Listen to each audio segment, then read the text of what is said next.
Hi, I'm Chris Unger. I'm faculty in the Doctor of Education program at Northeastern University. At Northeastern, we really believe in experiential learning, and we feel that experiential learning can be a pathway to support youth to explore their interests and passions, and then find ways to develop their skills and their opportunity to explore what those interests and passions could look like in the real world, and potentially make some gainful employment of it. I think that all of us on this panel today and others around the country, as part of our own doctoral program and our other experiential learning educator network, which we call Next, believe that we really need to put students and youth in the real world instead of preparing them for the world, so they can really experience what their opportunities are and to develop their skills to be able to pursue what they potentially have some interest and passion in. When I was 21, my mother gave me an unusual birthday present, which was to put me in touch with people all around Los Angeles that she felt were able to make a living out of what they love to do. And I think ultimately for me, I really want to give every youth, and I mean every youth, which is part of what I think we're going to talk about today, the opportunity to really explore what they're potentially interested and passionate about, and to think about the life they want to lead and how they can make some be gainfully employed in that which they love to do. And I don't want that to be for a certain group of people or a certain group of kids. I want that for every student. So that's what this is all about. And my man, Antonio Boyd, I was going to call him Dr. Boyd. I'd wait another year when I can call you that, because he's working on his thesis right now on this. And I'll let you take it from here, Antonio. You've assembled this incredible group of people to talk about how they're affording students this opportunity to explore what they can do in the world. So, Antonio, you roll. And Dr. Unger, this is Dewey with Wells Fargo. Certainly happy to do some introductions if you'd like while he's working through the technical component of things. Well, first of all, I want to thank you all so much for the invitation to have Wells Fargo connected into today's exciting conversation. And I'm joining you from the Matthews Mid-Hill area, as you'll see in the background here, where it's 55 degrees and the wind is 8 miles out of southwest. So I really hope that everyone is high and dry and safe wherever you are. And certainly just want to thank the entire staff here at Northeastern for inviting us to be a part of today's discussion. And I think 30 seconds kind of about my Dun & Bradstreet. I've been in the banking business for about 22 years. Went to the University of North Carolina at Charlotte with a degree in political science. And here I am 22 years later, actually working in the financial services industry. So actually started working in our retail brokerage call center when I started my career, transitioned from there to corporate communications, from there to a role in our corporate investment bank, then spent time in the Wells Fargo Foundation, and now serve on our talent acquisition and strategy delivery team within human resources. And so the 10-second explanation of my role: I am responsible for the direct support that our firm is providing to students, both through programming as well as financial support, to be able to attend colleges and universities. And so work really closely with Ruby and with Leroy and other partners that are either joining us virtually or will see the playback of this to help students know about career opportunities within our institution. And then again, ultimately to provide them with resources that they need to even know what it looks like to be in the financial services industry. So just excited to be on today, Dr. Unger, with the entire team and to be a part of this wonderful discussion. So thanks for the invitation. Thank you. Who would like to go next? Hi there, my name is Stephanie Murphy. I'm with Kpmg, and I am teaming right now with Mike Realon with the Scholars at Olympic, and just running with the Kpmg baton with community impact and making sure that we do as much as we can to support and invest in the scholars for their present as well as their current, or their present as well as their future, to make sure that they're ready for college, careers, and just future overall ready. It's been a wonderful opportunity to team with Mike and his staff over the last year, and just very, very grateful for the opportunity to be able to participate in the panel discussion. Thank you so much. All right, why don't we go with Mark next? Okay, hello everybody. Thanks for inviting me today. So Mark Rohlinger, I'm with Bosch Rexroth. Rexroth is a business unit of the bigger German Bosch company, mainly the automotive Bosch company. But here in Charlotte, what we do is we make components and systems that help automate factories is primarily our focus. So basically, we're making automation equipment, robotic type equipment, primarily, sourcing any business that might need to automate any type of process. With Rexroth, I am the program manager for our strategic technical development, and also part of that is also looking at our strategic workforce development. And also I'm the coordinator for the Bosch Community Fund. It's a fund that Bosch gives out to all the locations in North America. So each location gets funding to help support STEM awareness education, as well as environmental sustainability awareness and education. And so with that, we help different community or different organizations, nonprofit organizations around Charlotte. One of those being Olympic High School as a primary group that we work with the different granting. Okay, and finally, Mr. Jerome Collins, Microsoft.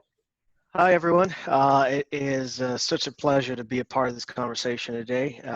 As Antonio said, my name is Jerome Collins. I'm a technical account manager for Microsoft working in health and life sciences. So I support healthcare customers, payers, providers, manufacturing organizations, and provide strategy and tactical guidance around how customers are going to implement our products. Outside of that, I'm also the community outreach chair for BAM, or Blacks at Microsoft. It's the oldest running employee resource group within Microsoft. And sort of my charter as the community outreach chair is to partner with various organizations in the community like YWCA, like other tech and business organizations, to find ways to sort of further Microsoft's mission, which is to empower every person and organization on the planet to achieve more. So I'm super excited about being a part of this conversation and to talk about experiential learning. Thanks for having me. Okay, I think we should start with you, Jerome, since we're talking. Could you tell me a little bit about what Microsoft is doing in the area of experiential learning? I know you guys have several phenomenal programs. One in particular, we had an opportunity to talk to some students, and one of the students from Olympic was a part of the Digi program. So can you tell me a little bit about, what you guys do with that program and the other programs you're running? Sure. So there's three main programs that I'll talk about that are sort of primary drivers of experiential learning. Digi, which is a free technology program specifically for high school age girls. Well, middle school and high school. And the whole point is to expose them to careers in technology, to spend time in hands-on computer labs and technology workshops. It is a multi-day program that has grown exponentially since it was established in 2000. And again, the whole goal is to invite young girls onto the Microsoft campus, have them spend some time with women in technology as well as, men in technology, spend time looking at our applications and our technology, learning more about the careers and the various areas of career focus. Digi probably is one of our more prominent programs since it's been around the longest in terms of community and experiential learning. It's not lost on us that technology plays an incredible role in literally every aspect of life today. And it's our position that we need to influence the younger generation right where they are and allow them to experience it, to touch it, to spend time around people that look like them regardless of where they come from, to be inspired that they can achieve these goals. So that's one program. One of the newer programs that we just started is called ManCode. And ManCode is a one-day technology conference that is in various places throughout the United States. It focuses on life skills training opportunities for young minority boys in underrepresented areas. And So to help further the mission of ManCode, we typically partner with one major influencer in the market. For instance, Atlanta, we partner with Nick Cannon, and he came in and we spent some time, working with banking organizations, talking about life skills. It's not just about what you do at work. It's about everything that you do holistically that's going to allow you to really succeed in your life outside of schooling. And then the third program is the Minority Student Day, which is, I would say, probably a blend of those two, where we bring high school age and first year college age students onto the Microsoft campus for a day. We will do some kind of essay competition and give away a Surface laptop or either an Xbox. They get an opportunity to tour the campus. There are usually speeches. We try to bring in at least one local politician or one senior executive from Microsoft to talk about the experience and to inspire the next generation. And then we spend time looking at resumes and critiquing them constructively and giving them advice around what they can do to sort of achieve technology careers post-college. Right, that was great. Stephanie, I wanted to ask you a question. Can you speak specifically about what Kpmg is doing, and also specifically about Bryson, the young man we had the opportunity to interview, who now is not only going to North Carolina in accounting, but has, I think, 3 or 4 years of internship and work experience on top of that from his sophomore year in high school? Absolutely. So KPMG is committed to investing in the scholars. And what we've been doing, and I personally had an opportunity to work with Bryson as well as Mike Realon, but as an organization or a company, we've teamed with NAF and Olympic, and we go in and actually open up opportunities for internship, web-based learning, future-ready labs, and things of that nature. We have about 20 offices across the different states that participate, and we have about 22 professionals on the advisory board for NAF. We basically just go in and join resources with the school from 9th grade through graduation. 9th grade students are basically concentrating on career awareness, and then the 10th and 12th graders, or 10th through 12th grade, are exploring opportunities, a little bit more aware of what is out there in the marketplace. And then the preparatory stage is where we actually were introduced, or I was introduced to Bryson, and that's when the internship was extended to him. Basically, Bryson has been actively involved with the organization NAF, as well as teaming with Mike. He's part of the ENY MAP program, and he came and interned with KPMG over the last 2 summers.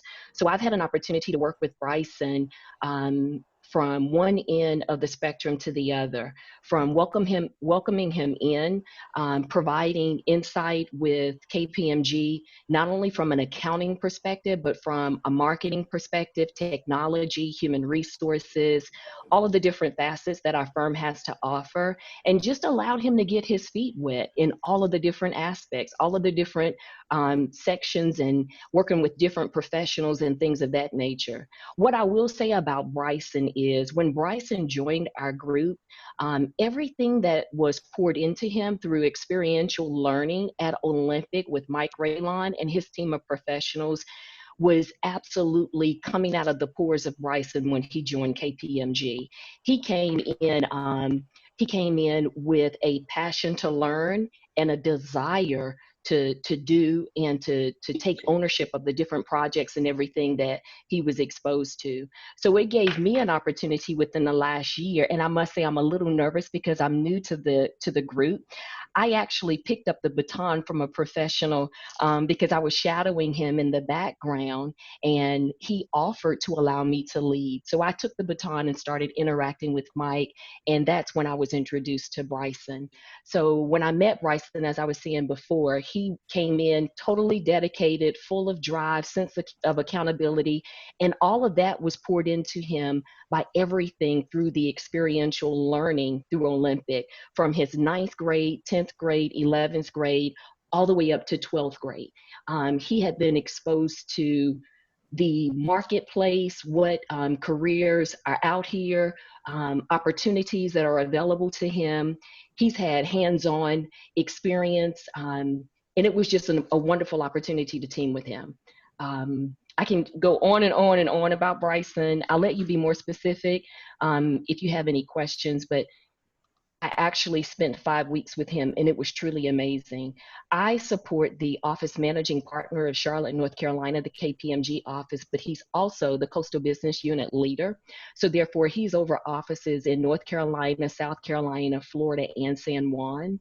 So when Bryson joined our team and was teaming with our Charlotte professionals, they were so impressed by his passion to learn, his time management skills, his organization, his follow through with his assignments, his willingness to roll up his sleeves, that Bryson not only interacted with professionals in Charlotte, but it actually expanded to South Carolina and to Florida. And he did some work for someone in San Juan from a marketing perspective.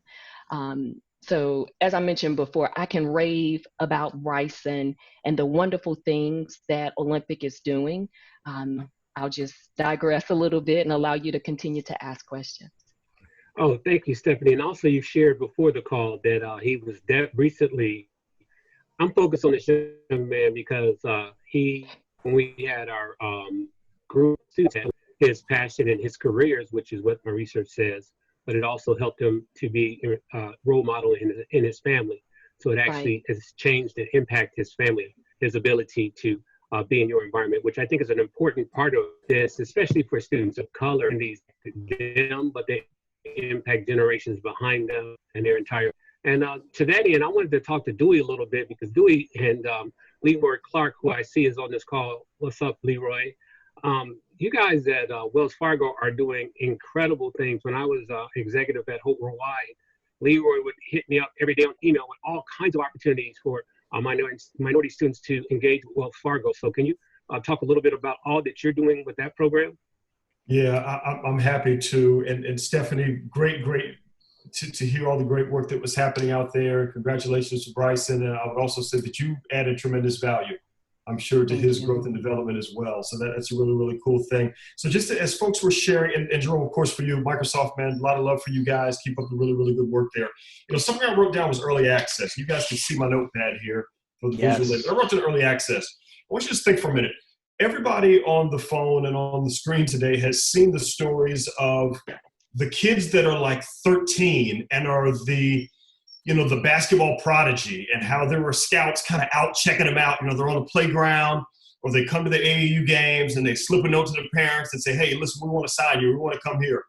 Or, you know, that young child that's age 8 that's doing all the backflips. She's got the gymnastics moves down, and folks come in and they say, wow, she's really talented. That's about early access and early identification. I would say that that's the same thing that our firm is working towards doing, to identify scholars that have an interest in financial services, and then ultimately to point them into the careers where their opportunities may lie. We're doing that primarily at a college basis now, with things like our freshman forums that take place, where we bring scholars in for 3 days to kind of dip their toes into the banking industry, or sophomore diversity summits where scholars can come in and actually earn an internship opportunity for themselves full-time. So we're focusing on that early access curve as well. I would submit to you that I would love to see our firm do even more on the front end. And again, maybe it's engaging with local high schools, or maybe it's connecting in our jotted down communities and schools. That was a program that my son was involved with when he was in CMS. And man, what if we put together a pilot program that connected in with communities and schools that brought in a Leroy, or brought in brought in a Ruby, or brought in a Lance Laverne in New York or other markets to say, hey, students, here's what banking looks like. And here are some places where you can potentially get connected in. So I just see tons and tons of opportunities there.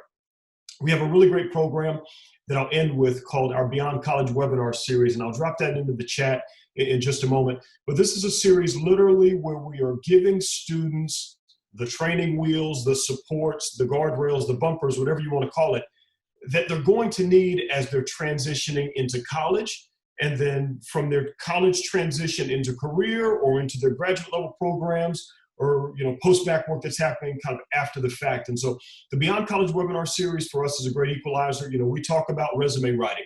We talk about the ability of being able to interview. We talk about soft skills. We're doing a webinar here later this week that's all about leveraging your brand. And then we'll talk later in the year about things like social media. What's the importance of creating a proper social media brand and doing things the right way in those kinds of perspectives. So our job is to share that information.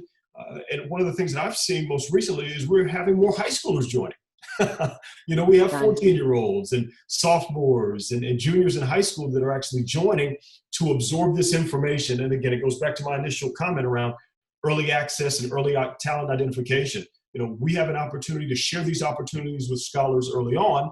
And then again, they're able to take those accounting level classes at a high school level, or they're able to build a relationship with a Leroy or with a Ruby or with a Leah Stewart or other partners to then help them to build a career. Everybody can get a job, right? We can all go out today and kind of get a job. I'm focusing on building a career. And candidly, that needs to start as early as possible with giving students the resources that are available. So just a little bit about what we're doing from a Wells Fargo perspective. Outstanding. You guys add so much value to this conversation. Something you said, Dewey, that I do want to focus on for folks who are listening. In the rural sticks of Orangeburg, South Carolina, my first research site was a high school for health professions, and they basically expose these students who are 100% free and reduced lunch, 100% poverty, to the concept of being a doctor in their freshman year. They put a short coat on them. They told them all the professions that they could go into. And then they told them how much they can earn, like a high school basketball player or that football player on the field. Now, once those students sat in that first class with that doctor and that nurse and that dentist, who are actually faculty, it changed their perspective. And now many of them are in medical school, full scholarship. And they're actually graduating 100% of their students right now. So the impact of that early access is just phenomenal. Specifically for students of color. So I can't thank you enough for that comment. Oh, listen, happy to help. And just to add on that in 30 seconds or less, Antonio, remember, a lot of the scholars don't have a family member that's been a doctor, or that's been in the legal profession, or that's been a professor on a college campus, or that's been an investment banker. And so why not take those folks now, again, candidly, from a diverse perspective, that have had those experiences, and then go back to your high school, engage with your past college classmates and say, listen, here's where I am. You're starting 5 years before me. Let me give you a roadmap that's going to help you to get you further along than where I am right now. And then my only request around this is, if I share it with you, you've got to find the way to share it with someone else. This is hashtag pay it forward. If it works for you, give it to somebody else. There's no value if I just keep it for me. I've got to find a way to share it with other people. So outstanding. Can Mark, I add something, Antonio? Yes, ma'am. So you know what? I just want to toot the horn of Mike Realon one more time. Just one more time, because Dewey, what you were saying, he's doing. Wow. And Bryson is a living witness of that.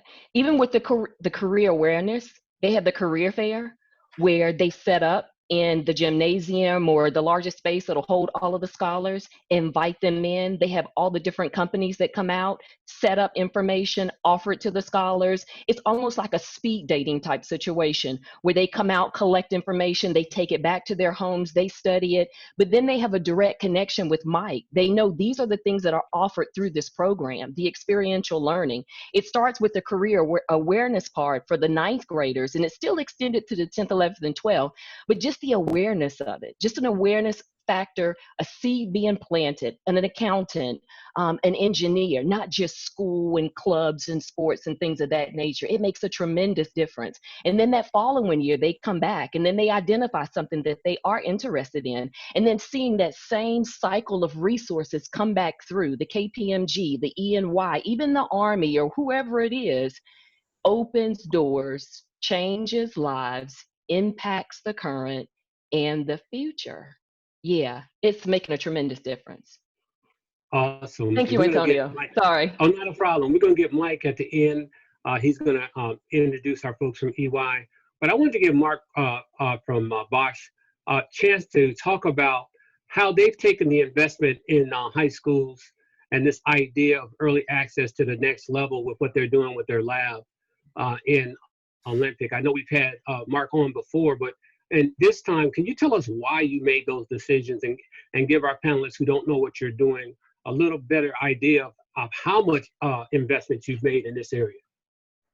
Yeah, so I mean, we got involved with Olympic through necessity of just business necessity. We going back 10 years now, we doubled the size of our business. We moved some operations here from the north, and so we were faced in with hiring some talented machine shop workers, and we really struggled quite a bit with that. And come to the quick realization that there was a supply and demand issue, and that in order for us to fix that, we really needed to think about our future workforce development in extending into the high schools, and then even realizing, you know, Stephanie nailed it. I mean, it's an awareness, it's an educational thing that has to happen much earlier on.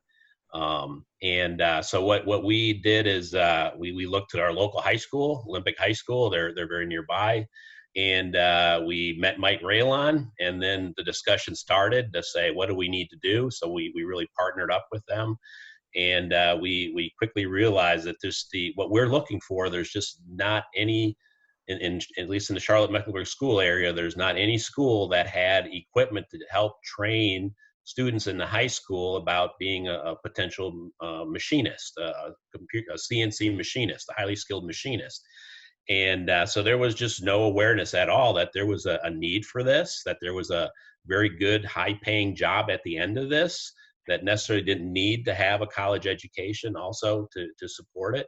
And so we just started a discussion and said, you know, we need to get a machine shop in a high school. And so Olympic was there. This was already in their wheelhouse. They already were looking to do things like this. And then through the Bosch Community Fund, I contacted them. They were very supportive also. So we got together quite a bit of money, and then we're able to, you know, get them some really top-notch machines that we put into the school. At first, we had to cobble out a corner of a classroom to fit it all in. And then eventually it even grew to a new building that they had then were able to get, that then we were able to move these machines into a much bigger, more adaptive space for that. But that was really where it all started.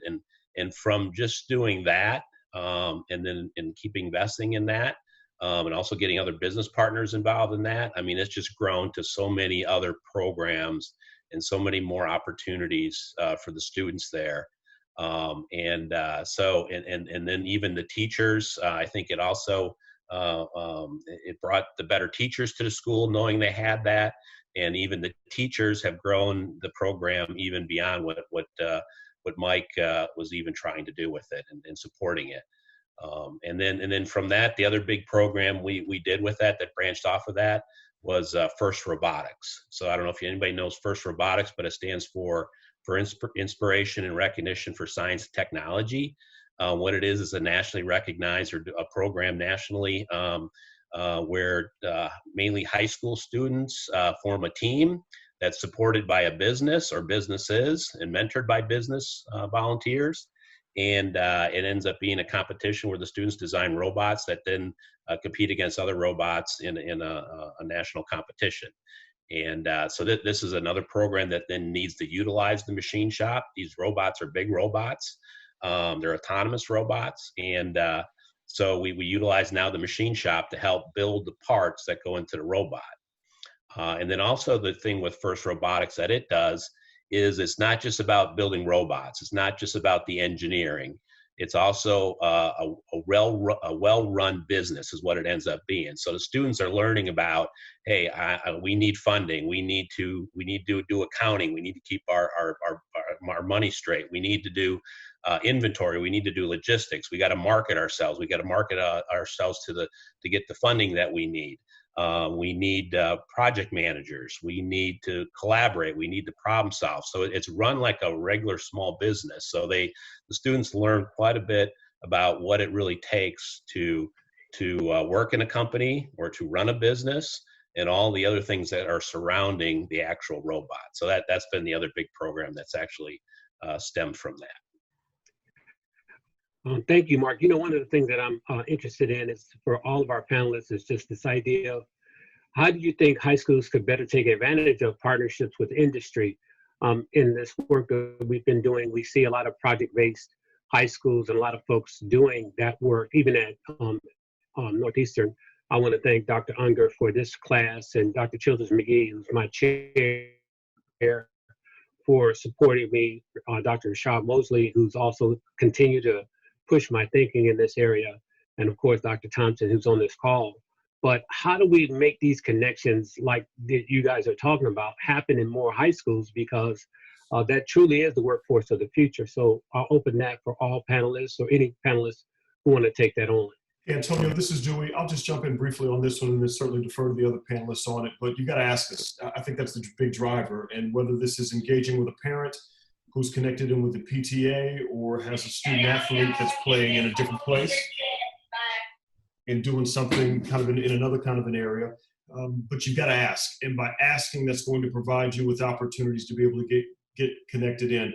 Last year, our firm across the institution had about 1.9 million volunteer hours. So these are colleagues from our firm that are literally going out to volunteer and work in the places that are important to them. And here's the incentive. You not only get the human capital of, again, bringing a Ruby in or bringing a Leroy in or bringing in an Indira or another great partner from our team, but you now get paid to do it in a sense of once I log my volunteer hours, we can now make a direct contribution, again, to the Big O or to my son's former high school, the Big I, or to East Mecklenburg, where my daughter attended, or even back to your colleges maybe at a future time frame. But those are dollars that literally go directly towards the school based upon a Wells Fargo colleague going and volunteering their time. So ask us, hold us accountable, remind the leaders that are connecting in on your campuses, hey, listen, you volunteered 1.9 million hours last year. How about throwing 1,000 hours our way based upon the great leaders that are at your firm or at your institution. And oh, by the way, after that, don't forget to fill out the little form that says you volunteered those hours because I'm looking for a check. And those checks do go out. I promise you, they do go out based upon individuals' volunteerism. So seek, knock, and ask would be the message that I would take back to our school partners. Awesome. Anybody else? Yeah, Jerome Collins here. I would definitely concur with that. Very similar to Wells Fargo, Microsoft also has a volunteer match program where we will pay an organization, $25 an hour on behalf of a volunteer. And so it's a matter of, really mobilizing the employees in a particular region, creating campaigns. Schools have an incredible amount of leverage in terms of the number of services and products that they purchase from different organizations. And so you would not traditionally think of a business development role in a high school, but maybe that's something that they can focus on, really finding ways to stimulate those partnerships and grow them, because, for anyone who has buying power, you have a certain leverage that you want to find ways to flex and exercise. And in this instance, it's for the betterment of the students. Right. I don't think any organization is going to say no to, potentially investing in the future of students who may potentially become employees at some point in time, or, CEOs of an organization. Another thing that I would say is, so programs like Digi Girls and like Man Code, they're 1 day or 2 day or 1 week program, but maybe we spend more time thinking about holistically, like from a curriculum perspective, how can we, find ways to really embed into some of these programs that are technical in nature, where we're able to be involved over the course of the entire school year. And maybe it's not 1 or 2 people, maybe it's a rotation of maybe young in career or older in career professionals who have the bandwidth to actually go out and provide that that advisory level experience to students right where they're at. I would say that those are probably some of the best ways. Experiences they're something that stick with you for a lifetime. You know, for me, I grew up on the South Side of Chicago. Yes, We didn't sir. have a lot of opportunities there, but I was exposed through my art and my music to a lot of different programs. Ended up going to school on the North Side of Chicago, which was literally night and day. Was able to get internships early, where it's $20 an hour internship for a high school students. That's a difference maker, right? If that's your first job versus a $6 an hour job, that's going to set your mind frame in a completely different place. Right. And so providing access to those opportunities, evangelizing them, and you know, really holding organizations accountable to put their money where their mouth is when it comes to investing in the future, I think is critically important. That's great. I want to leave some time for questions. I do want to acknowledge this is a phenomenal panel.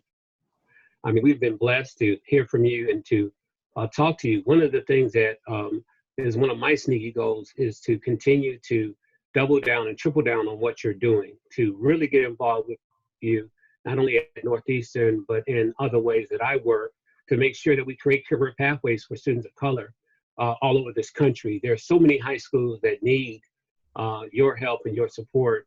One of my research sites, a young lady got involved with Boeing, and she graduated college and high school at the same time, just from that one experience. And that's a powerful message to her whole entire school district. Just because she interacted with a company, she graduated from both high school and college at the same time.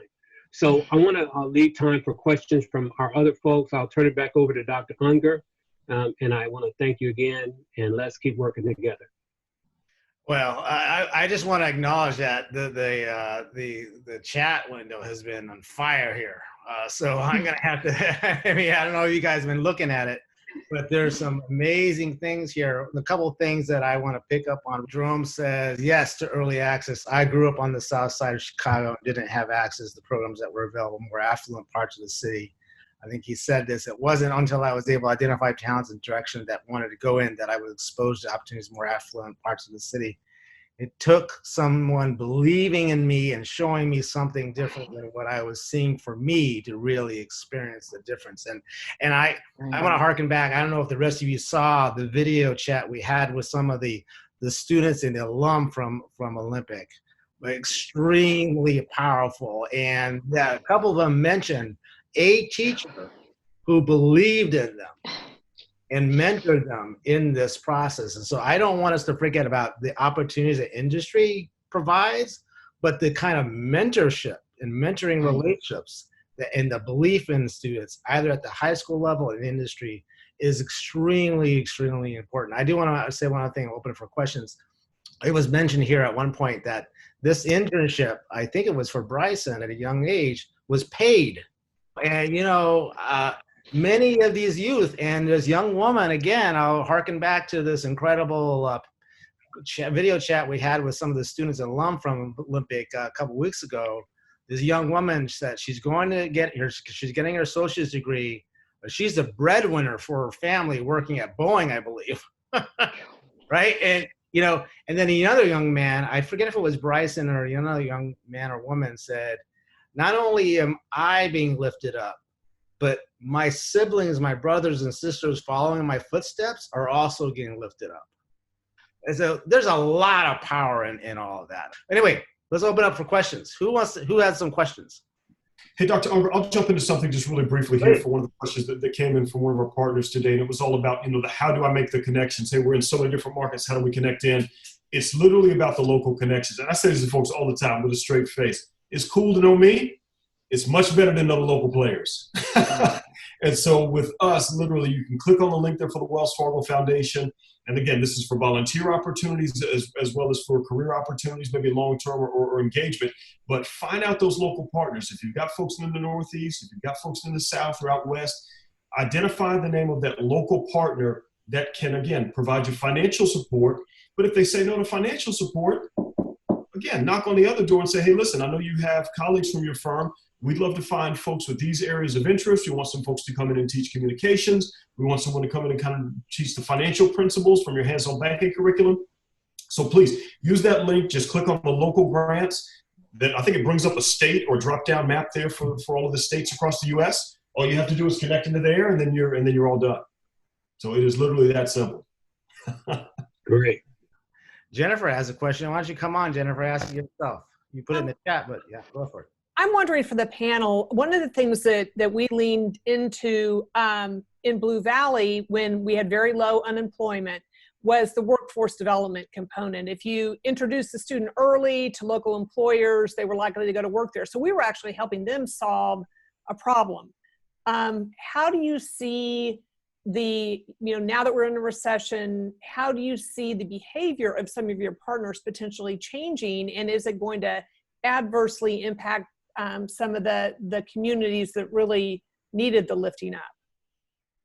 That's a great question. So a couple things. I do think that there is going to be a change in the way that various organizations engage. But I would argue that, especially for organizations that have very healthy balance sheets, it's important to lean in, to do more, to find ways to increase the pipeline of potential employee engagement through community programs like this. Finding additional free ways to educate, especially in technology. Part of our goal is to democratize technology, right?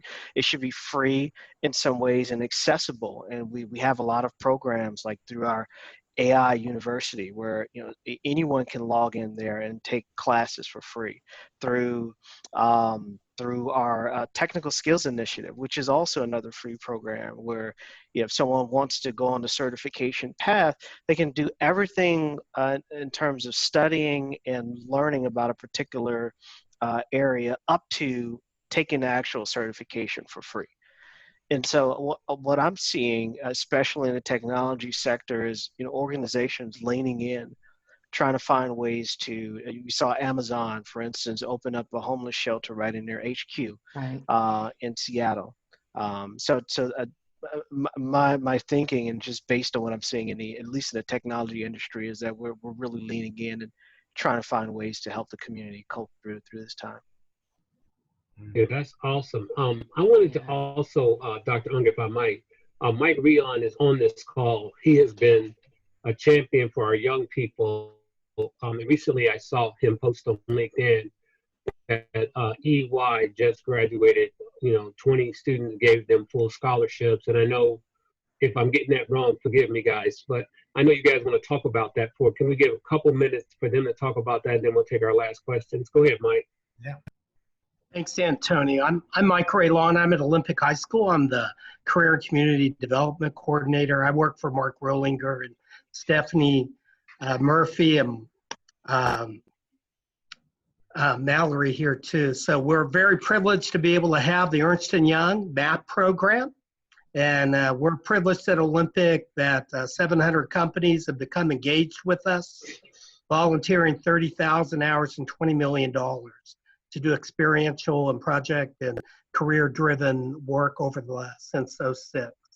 So Malorie, why don't you tell everybody about the College MAP program and all the great things you do? So as part of the College MAP program, EY works directly with Desmond Blackett, who's on the call here, and Mike to provide mentoring, access, and persistence to Olympic high school students that are selected for the program. So while in Charlotte, we work directly with Olympic High School. This has, is something that we have over 38 cities across the U.S.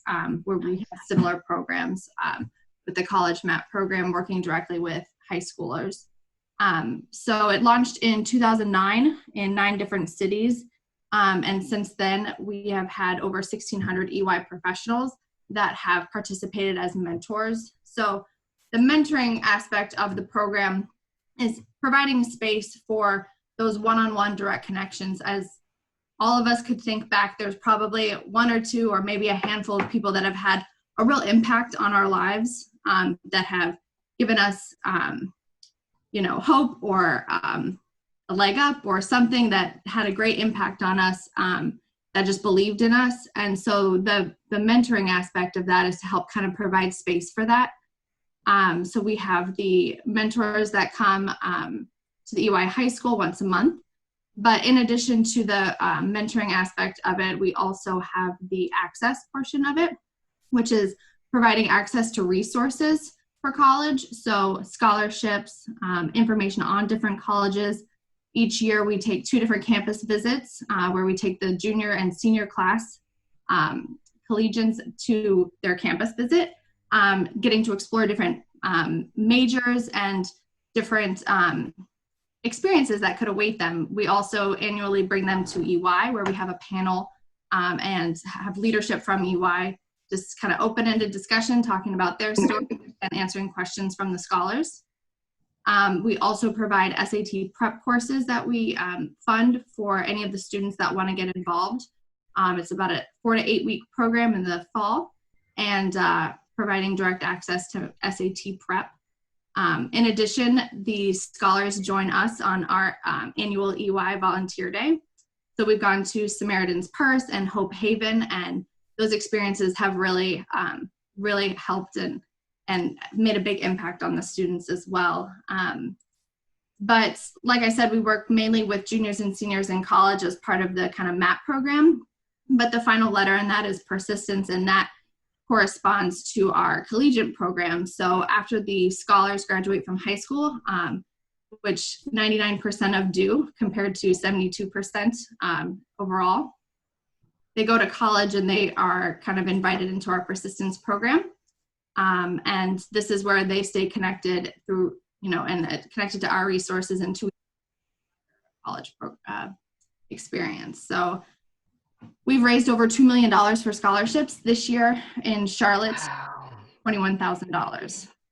Wonderful. And I know that the program is just, it's my favorite thing to do that one Friday a month, as well as the mentors as well. It's had a big impact, not only on the scholars, but us as well. And one thing I will note, we did have our kind of year-end celebration. We typically do this at the Charlotte Athletic Club, or Charlotte City Club, pardon me. And we provide, a big presentation, overview of the program. We have parents and scholars that join, and we present them with their scholarships. This year we had to do it over Zoom. And I'll say it was probably one of the best we've ever done. Everyone really felt comfortable sharing. In addition to just kind of noting how the program has impacted them and thanking Desmond and Mike for everything they've done, I will say nearly every single senior thanked Bryson Ellis for the impact that he's already had on their lives. And it's truly remarkable, whether it's encouraging them to run for student council president, or if they have a clothing company that they want to start. His impact on those kids is undeniable. Not enough can be said about Bryson and the bright future he has. I really look forward to keeping in touch with him and just following his trajectory. Right. Tremendous. But if anybody has any questions, that's kind of the college MAP program. So just to be clear, Bryson is ultimately going to be all of our bosses, right? Is that the deal? Yes, Right. absolutely. Right. That's what I've learned. Treat the scholars nice, because they will be our bosses. And let me talk about me. So treat them nicely. Start forgiveness. Yeah, well, yeah, he's an amazing young man. And if you go on, I'll forward you Dewey and Leroy. I think you guys will get and actually Jerome, kick out of this. He was at their career fair, and they showed a video of him talking to some middle school students. And here he is in his full suit. And he's a senior in high school, and he's saying, okay, like, look, guys, here's what you need. They're asking him with that look on their face that young people have. And they're like, Mr. Bryson, what do we need to do to become like you? And he's just very humble, and he's just engaging with them. And when I think about all of what our young men are going through right now in this country, I know that we need to double down to commit to creating more Brysons. So I'm calling my brothers, Jerome, Leroy, Dewey, and everybody else on this call to double down on these efforts to create pathways for our young people. with that said, Dr. Unger, I know you like to keep on time, so I'm going to turn it over to you. You're the boss, and hopefully I'll get a good grade in this class. I've been working. I have been working. I'm not the boss. I'm channeling you, Antonio. You have been wonderful. It's been incredible to get to know you. This panel has been exceptional. I really appreciate your time and all the effort and work you're doing. This is so needed.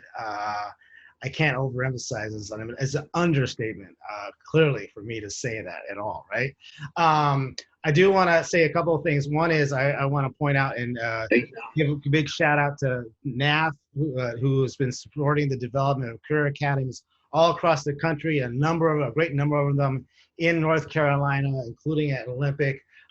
Corey Moan and Jennifer Bauer and his colleagues that started with one program in Overland Park or Blue Valley School District outside Kansas City. Now they have 60 of these schools up in that are affording these kinds of opportunities to youth up in throughout the Midwest, but also on the East Coast and the West Coast. And you know, I think these are the way I like to think about it. These are facilitators, right? We need to create and utilize and make access to the youth who are in these high schools. I mean, they're there. And if we keep saying to these youth, just do well in high school, because then you can go to a good college, and then you get a good college, you get a good job, and you get a good job, you have a great career, and then with that, you can buy the 3-bedroom house, 2-car garage, and you go to Disney World every summer, right? But that is not a reality.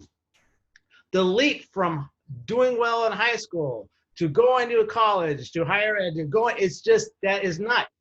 I was at a think tank about 5 or 6 years ago with other educators and researchers from across the country, and we talked about it as train tracks.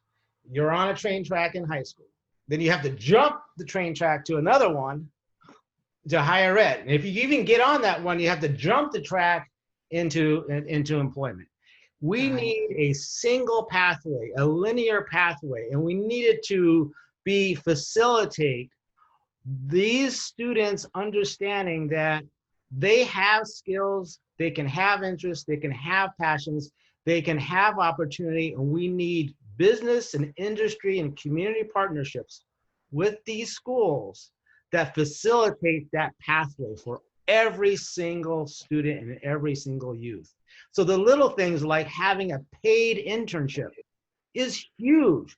Having direct mentors in these industries is huge. Having these people who believe in you, as a number of you said, in the high school, that are there to support you, is huge.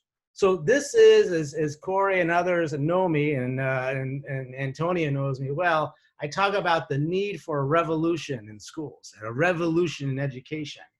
The revolution might need to come down from the industry partnerships and the community opportunities and people like you who clearly wear this on your shirt sleeve, like your passion to support these youth, the better their lives. The more that we can do to funnel down into the high schools and the K through 12 systems and figure out these pathways and make them a reality is where we're at. And that's the response I have to what is going on in the world right now. We need to break down these barriers and create these pathways. Amen. I always tell Dr. Unger that he has a calling in ministry, but he won't accept it. I tell you, you know, just as between me and him, but I'm letting the rest of the family in. Well, I just want to thank everybody again. You know, we host these kind of conversations at Northeastern. We just, you know, we're not bragging on ourselves, but we are the #1 university in experiential learning in our country. And we want to continue to create pathways for all students. And I just want to thank you. So if anybody has a final word besides mine, give it. If not, for the good of the group, just be blessed. And I'm calling on all you leaders. Let's double down on these efforts. Leroy, I'll be on the phone with you next week. Let's double down. Let's change the world. Right. The secret sauce, Mike, the secret sauce, the awareness, the exploration, the prep, and then just do it. Yeah. Do it. Yeah. Antonio, thanks for bringing us together. Honored to be on, and let's continue the journey from here, team. Yeah. All right. Thank you, guys. Have a good Thank day. you so everyone. much. Thank Have a you. good one. Oh, Everybody, I know. Take care. appreciate it. nice to meet you all. You too.